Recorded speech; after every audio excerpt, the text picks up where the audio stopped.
आप देख रहे हैं जीबीएन एक्सप्रेस न्यूज। जेबर एयरपोर्ट के लिए किया जा रहे भूमि अधिग्रहण विस्थापन नीति द्वारा किसान मजदूर के हो रहे शोषण के विरोध में पीड़ित ग्रामवासी रनहेरा अपनी मांगों को लेकर सांकेतिक धरना व उपवास कर अपनी पीड़ा व्यक्त कर रहे हैं।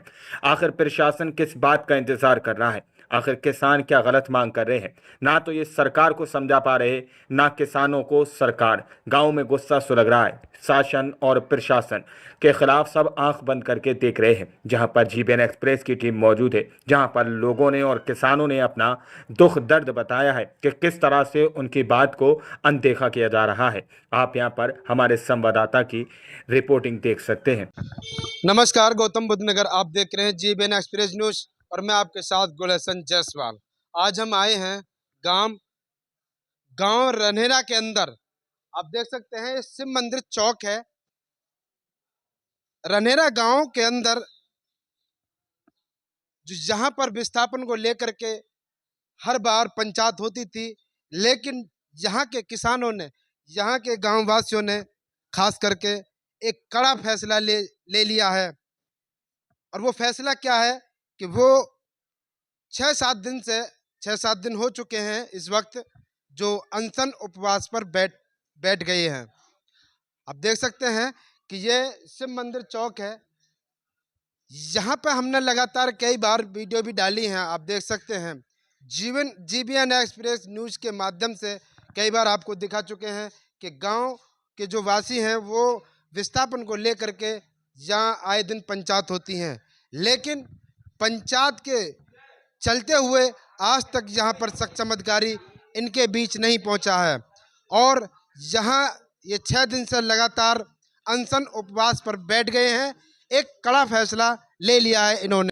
देखिए, जहां जेबर के अंदर अंतर्राष्ट्रीय एयरपोर्ट बन रहा है और वहीं जेबर के आसपास के जो गांव हैं, सबसे पहले रनहेरा गांव है और 20-22 गांव ऐसे लगे हुए हैं कि यहां पर विस्थापन को लेकर के किसान आए दिन पंचायत लगाकर बैठ जाता है। और यहां पर आज धरना व उपवास पर बैठे हुए हैं। आइए बात करते हैं। जी, सबसे पहले हमारे चैनल में आपका स्वागत है। क्या नाम है आपका? मेरा नाम सूबेदार रामशरण है। अच्छा, ऐसे क्या नौबत आ गई है आपके जो यहाँ अनशन उपवास पर बैठना पड़ गया? देखो जी, ऐसा है, हम काफ़ी टाइम घूम लिए और सब जगह जहाँ भी फरियाद करनी थी, अधिकारी, police station, commissioner, DM, ADM, और सब जगह हम घूम लिए, लेकिन कहीं किसी के कान पे जू नहीं चली आज तक भी। और हम जब तक अपने गांव को विस्थापन नहीं होने जाएंगे, जब तक हमारी पूरी मांग नहीं हो जाएंगी। दूसरा, जो हमारा मकानों का अच्छी तरह सर्वे जब ये कह देंगे, डिटेल में दे देंगे हम कि हम इतने मूल्यांकन करेंगे, उसके बाद फार्म भर के साइन जब करेंगे, जब हमारी बिल्कुल क्लियर हो जाए कि हाँ भाई है, उससे पहले हम ना सर्वे करा रहे हैं, ना प्राधिकरण का, किसी शासन प्रशासन किसी का कोई सहयोग नहीं दे रहे हैं। और हम ऐसे ही अपने शांतिपूर्ण धरने पर बैठे रहेंगे, लेकिन गांव में आएंगे हम बिल्कुल सर्वे नहीं कराएंगे, चाहे कुछ भी हो जाए।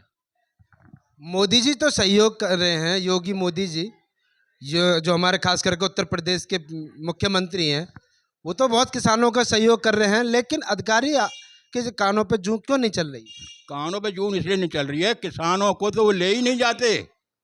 योगी जी के पास में विधायक जी पहले ले गए, किसी कोई नाई को ले गया, जो भूमिहीन है उसको ले गया, उसको चद्दर उड़वा दी, वाह वाह करवा दी, ताली बजवा दी, और असली किसान को तो वहाँ टच भी नहीं होने दिया।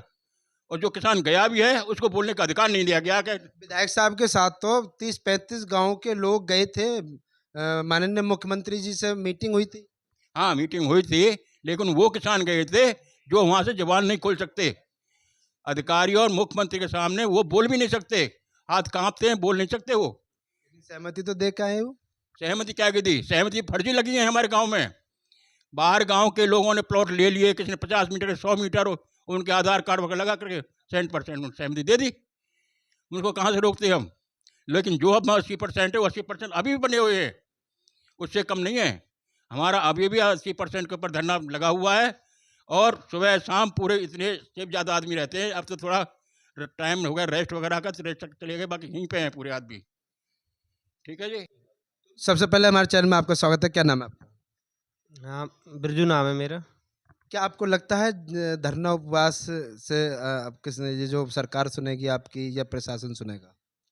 नहीं तो आप बताओ करा क्या जाए? धरना उपवास से सुनेगी नहीं तो गोली चलाएं, तोप चलाएं? भाई ये तो लोकतांत्रिक व्यवस्था में यही तो एक अधिकार है, सुनो ना सुनो वो अलग की बात है, लेकिन अपने कितने दिन हो गए धरना उपवास में? आज 6वां दिन है। कोई सक्षम अधिकारी आए आपके बीच? कोई जरूरत भी नहीं महसूस कर रहे हम कि आए कोई भी। हम तो अपना विरोध वैसे व्यक्त कर ही रहे हैं और हमने अभी जो संकेत दिया है वो केवल ये दिया है, आप देख रहे हो कि 2 साल से हम लगातार संघर्ष कर रहे हैं, लगातार पंचायत कर रहे हैं। पहले चरण में जब विस्थापन हुआ, उसके बाद जब गाँव में आना चालू करा अधिकारियों ने, तो उन्होंने कहा कि हाँ भाई, पहले चरण में हमसे गलतियाँ हो गई और हम इसमें सुधार करेंगे। हमको पता नहीं था। कुछ माँगों के बारे में बात हुई कि ये माँग ही नहीं उठी थी। तो अब इन्होंने सुधार क्या कर लिया और जो माँग हम उठा रहे हैं उनमें पूरी क्या कर दी? प्रश्न अब यहाँ पे ये बनता है, पहले चरण में इनसे माँग नहीं उठी थी, अब दूसरे चरण में माँग उठी है, तो उनको क्यों नहीं पूरा कर रहे हैं? और कौन-सी बड़ी माँग है? आप जैसे इंटरव्यू हमारा ले रहे हो, बड़ी सौभाग्य की बात है और हम आपका धन्यवाद करते हैं। लेकिन हम चाहते हैं आप ऐसे ही अधिकारियों का भी इंटरव्यू लो किसी दिन और उनसे पूछो कि भई किसान का क्या हित हो रहा है? इसमें ये बड़े-बड़े प्रचार और उसमें मत जाओ कि टीवी पे क्या चल रहा है और क 1000 करोड़ का इन्वेस्टमेंट, क लाख करोड़ का इन्वेस्टमेंट। ये देखो कि किसान को क्या मिल रहा है इसमें। ये उनसे पूछो कि किसान को उसके जेन्युइन अधिकार मिल रहे हैं या नहीं मिल रहे? 2013 के भूमि अधिग्रहण कानून का पालन हो रहा है कि नहीं हो रहा? चौगुना मुआवजा मिल रहा है, नहीं मिल रहा? परसेंटेज का प्लॉट मिल रहा है या नहीं मिल रहा? सर्कल रेट 12 साल से क्यों नहीं बढ़ा? लड़कियों को पिछले चरण में प्लॉट क्यों नहीं मिले? शोर के मुद्दे को क्यों अटकाया गया? जब तक प्लॉट डेवलपमेंट भी नहीं हुए थे आरआर साइड में, तब तक उनके प्लॉटों को क्यों डिमोलिश किया गया? तो ये प्रश्न है। अभी तक की उनकी जो कानून में सम्मत 25 जो सुविधाएँ होती हैं, कानून कहता है, उसमें से कितनी सुविधा मिली हैं? ये सब चीज़ें आप अधिकारियों से पूछो, तब आपके सामने ये निकल के आएगी कि हाँ भाई, हम सही बात कर रहे हैं या गलत बात कर रहे हैं। लेकिन दुर्भाग्य की बात ये है, चमक-दमक में मीडिया मैनेज है, आपको पता है, कुछ ऐसे आप जैसे हैं जो थोड़े लोअर लेवल पे हैं, वो उतने प्रकाशित नहीं हो पाते। बाकी अगर मीडिया ईमानदारी से अपना काम करे तो इस जेवर एयरपोर्ट की पोल खुलने में देर नहीं लगेगी। यहाँ पे ये जो एयरपोर्ट बन रहा है ना, ये किसानों के अधिकारों का बिल्कुल हनन करके, हनन ही नहीं, बिल्कुल शोषण और शोषण करके बनना है। क्योंकि जो किसान को मुआवजा, जब तक ज़मीन मुआवजा तय नहीं हुआ था और ये पता नहीं था कि यहाँ पे प्रोजेक्ट बनना है, तब तो सर्कल रेट बनना है यहाँ पे हर साल बढ़ रहा है। 2006 में यहाँ पे सर्कल रेट था 12 लाख पर हेक्टेयर का और 2012 जाते-जाते वो हो गया 90 लाख हेक्टेयर का। लेकिन जैसे ही सरकार को पता चला या अधिकारियों को यहाँ पे पता लगा, अथॉरिटी को पता लगा कि यहाँ पे अब मुआवजा देना पड़ेगा, उस दिन से 1 रुपया सर्कल रेट नहीं बढ़ा। उसके बाद बताओ कि गाँव को शहर कर दिया। क्या है? शहर कर दिया। जब शहर शहर किस लिए किया जाता है? विकास के लिए किया जाता है ना। अथॉरिटी का क्या मतलब है? कहते हैं कि भई क्रमिक विकास के लिए हमने अधिसूचित करा है। तो क्या क्रमिक विकास हो रहा है ये? जब तुम्हें विकास करना ही था नहीं था तो क्यों करा आपने ये शहर? और शहर में भी अब जब आ रही है कि चलो ठीक है, किसान कमज़ोर किया है इन्होंने। आपका प्रश्न ये हो सकता है कि भई किसान सहमति कैसे दे देता है? किसान इसलिए सहमति दे देता है कि किसान मजबूर है अपनी ज़मीन बेचने के लिए। उस मजबूरी का ये फ़ायदा उठा रहे हैं। अब आप बात आती है घर पे। घर पे भी अब क्या कह रहे हैं कि भई हम आपको 50 मीटर देंगे। 50 मीटर क्यों दोगे भई? 50 मीटर में क्या आप कह एक प्रश्न ये कहते हैं फिर कि भई तुम्हारे पास यहाँ कौन-सा वो है 50 मीटर से ज़्यादा? यहाँ पे हम पे 50 मीटर से ज़्यादा नहीं है, मैं मान रहा हूँ 50 मीटर से ज़्यादा कुछ लोगों पे नहीं है। लेकिन यहाँ पे हमारे पास विकल्प तो है कि हम आगे 2000 रुपये मीटर में, 4000 रुपये मीटर में, 5000 रुपये मीटर में आस-पास अपनी ज़मीन ले सकते हैं। क्या जहाँ पे ये हमको सर्कल बना के देंगे, वहाँ पे कोई ऐसी छूट देंगे कि वहाँ पे आदमी खरीद सके? आने वाली पीढ़ी कहाँ जाएगी? आने वाली पीढ़ी क्या, जो आज बालक 10 साल का है या 15 साल का है, 3 साल बाद जब प्लॉट वहाँ पे डेवलपमेंट होगा, 18 साल का हो जाएगा, वो कहाँ जाके रहेगा? क्या जिले में आपको पता है क्या रेट चल रहे हैं ज़मीनों के? 50,000 रुपए से ऊपर चल रहे हैं प्लॉटिंग। हो जा रहा है और किसानों को तो वहां पर मिल भी नहीं रहे, इतने ज्यादा फार्म एक्स्ट्रा भरे चुके हैं कि किसानों को तो वहां पे कुछ मिल ही नहीं रहा है। तो क्या ये बात संवाद नहीं हो सकता है? किसानों से बैठकर ये संवाद नहीं हो सकता है? ये जनप्रतिनिधि क्या ये वहां पर बैठने के लिए, एक्टिंग करने के लिए, ये झूठे को फोटो खिंचवाने के लिए और एक्टिंग बाजी दिखाने के लिए ये किसानों के बीच में नहीं आ सकते क्या? ये वोट इनको शर्म आनी चाहिए। या तो ये वोटों के टाइम पे भी किसी के पास ना जाएं कि भाई हम तो यहीं से सबका भला कर देंगे, लेकिन वोट जब होती है, बड़ा बूढ़ा कोई हो या छोटा हो या बड़ा हो, सबके पैर छूने का कार्य करते हैं। शर्म आनी चाहिए। या किसान में से आज बदबू आ रही है इनको। मतलब किसान अपनी बात कह रहा है, किसान सामान्य ढंग से यहाँ पर बैठा है। आज 6ठा दिन हो गया यहाँ पर बैठे बैठे, ठीक है। भूख हड़ताल पे लोग बैठे हैं यहाँ पर, कुछ लोग यहाँ पे व्रत पे भी बैठे हैं, ठीक है। लेकिन इनको क्या है, कुछ पड़ी नहीं है। लेकिन अगर आप देख लेना, इलेक्शन का टाइम आने दो, जरा सी अगर कोई चिड़िया का भी बच्चा के पैर में भी दर्द हो जाता है ना, तुरंत वहां पर जनप्रतिनिधि वहीं पे होते हैं। मतलब पूरा गांव, इतना पूरा हमारा क्षेत्र प्रताड़ित है इस चीज से, इनको कोई सुनवाई नहीं हो रही है। मतलब आखिरकार किसान करे तो करे क्या? अगर इनके दिमाग में ये रूमर चल रही हो कि हम छल कपट फरेब करके यहां से हम इन्हें विस्थापित कर देंगे, ये दिमाग में से बिल्कुल निकाल दे। अगर यहाँ शांति प्रिय ढंग से कार्य करना है तो एक किसान को अपने विश्वास में लेना होगा, किसान की सारी समस्या जाननी होंगी, किसान की पूरी जितनी भी समस्या है एक एक से पूरे कानून के तहत, अब जो भी हमने आज तक मांगा है वो कानून के तहत मांगा है। 2013 के कानून से हमने एक हटके, हमने आज तक इनसे ये नहीं कहा कि तुम 17 साल के बच्चे को भी कुछ दे दो, क्यों कि ये कानून का जामा पहना देते हैं। इनके बारी आती है तो कानून वहां काम ही नहीं करता। इन्होंने जितनी सहमतियां लगवाई उसमें कानून में प्रावधान है वीडियोग्राफिंग होनी चाहिए। क्या दिक्कत है?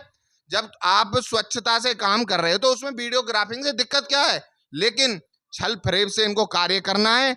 इनको किसान से कोई लेना देना नहीं है, किसान मजदूर से मात्र इनको वोट चाहिए होती हैं, उसके बाद इनको 5 साल तो कोई लेना देना नहीं होता है। जैसे अब इन्होंने एशिया का नंबर 1 बता रहे हैं, लेकिन इनको ये शर्म आनी चाहिए कितने किसानों के इन्होंने हृदय पर घात किया है, उनके बच्चों पे घात किया है। 18 साल के बच्चे को आप 5 लाख रुपए दे रहे हैं, 17 साल के बच्चों को कुछ नहीं दे रहे। क्या वहां पर आतंक नहीं होगा?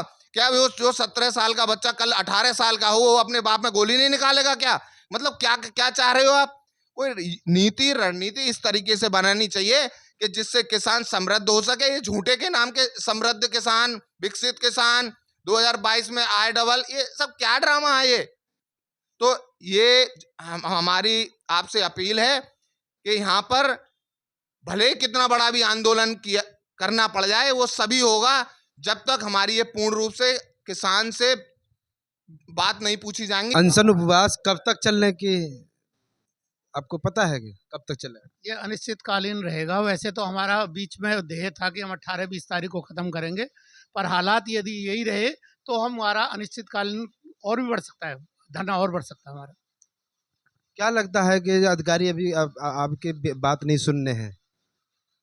आपने विस्थापन के चलते हुए यह कितनी बार पंचायत की है, लेकिन आज तक भी कोई सक्षम अधिकारी नहीं आया आपके बीच में? आते हैं लोलोपोप देने के लिए, दे जाते हैं, कागज कार्रवाई कर जाते हैं, आपको ये दे देंगे वो दे देंगे, देता कोई कुछ नहीं है, ना ही कोई कुछ करके राजी है। एमएलए जब अधिकारी आपके बीच में आ भी गए हैं और आप बता रहे हो आते हैं, तो आपने इतना बड़ा कदम क्यों उठाया, अनशन उपवास पे बैठ गए? जब हमको 2-2.5 साल से धक्के खाते खाते सब जगह से, सीएम योगी जी से लेकर के मोदी तक लेकर के सब जगह हमने ट्विटर पे जो भी जहां हमने सब कंप्लेंट डाल दी। एमएलए एमपी तो भाड़ चूल्हे में गए, एमएलए एमपी तो है ही नहीं, ये तो नाम मात्र को बना रखे हैं। हमारे यहाँ तो जीरो हैं ये, बाकी तो ये एमएलए एमपी बनते होंगे अपने आप। हमारे यहाँ तो ना तो उन्होंने आज तक कुछ किया, बस सिर्फ वोट लेने के लिए जरूर उस दिन आ जाते हैं, उसके बाद में हमारे यहाँ नई शक्ल भी दिखाते हैं। मारने के लिए आ जाएंगे, किसान को कैसे काटा जाए, उसकी एयरपोर्ट में जमीन ली जाए। पहले जमीन ले ली भैंका करके हमारे लोगों की, और अब हमारे घरों को ले रहे हैं। गाँव में हमारे छोटे छोटे बच्चे हैं, बड़े बड़े बच्चे हैं, उनको दे रहे हैं, छोटे बच्चों को गला काटे जा रहे हैं। क्या करेंगे, क्या करेगा किसान, क्या बच्चे करेंगे कि जो हालात ऐसे इन्होंने पैदा कर दिए। और रही एमएलए, इसका मतलब ये वो कैसे अधिकारी जेब तो काट ही रहे हैं और आपके बच्चों का गला भी काट रहे हैं? बिल्कुल काट रहे हैं, बच्चों को गला काट दिया जी, काट दिया। जमीनें तो हमारी सब ले ली, तो आधे ज़्यादा गला तो कट गया। अब रहा थोड़ा बहुत बचा हुआ जो हमारे यहाँ झोपड़ियाँ हैं, उनको भी ये उठा के पता नहीं कहाँ डालेंगे। कोई कहता है फलेदा डालेंगे, कोई कहता है मॉडलपुर डालेंगे, कोई कहता है लीडर डालेंगे। अभी तक इनका यही नहीं पता हमें डालेंगे कहाँ। रोज प्रेशर दे रहे हैं इनके दलाल, कह रहे हैं कि यहाँ जल्दी फार्म भरो, जल्दी सर्वे कराओ। अरे हम सर्वे करा लेंगे, फार्म भर देंगे, पर हमें ये तो बता दो कि हम जाएँ तो जाएँ कहाँ। योगी जी ने कोई फार्म हाउस बना रखा है, मोदी जी ने अपना होटल खुलवा रखा है जहाँ से रनेरा को ले जाकर डालेंगे, या एमएलए ने कोई अपना वो बना रखा है फार्म हाउस का, वहाँ ले जाकर रनेरा को डालेंगे, या वो सांसद जी ने कोई अपना वो खोल रखा है। यहाँ पर जो अनिश्चितकालीन जो उपवास जो धरना है, यहाँ पर कुछ महिला हैं जो कीर्तन भी कर रही हैं और यहाँ ये सहयोग भी कर रही है इस धरने के अंदर। आइए बात करते हैं। जी, क्या नाम है आपका? यशोदा शर्मा। तरीका से यहाँ उपवास धरना चल रहा है, इस पर क्या कहना है? क्यों धरना दे रखा है इन्होंने उपवास का? आज 6-7 दिन हो गए हैं इनको और अभी तक कोई सक्षम अधिकारी भी नहीं आया आपके बीच।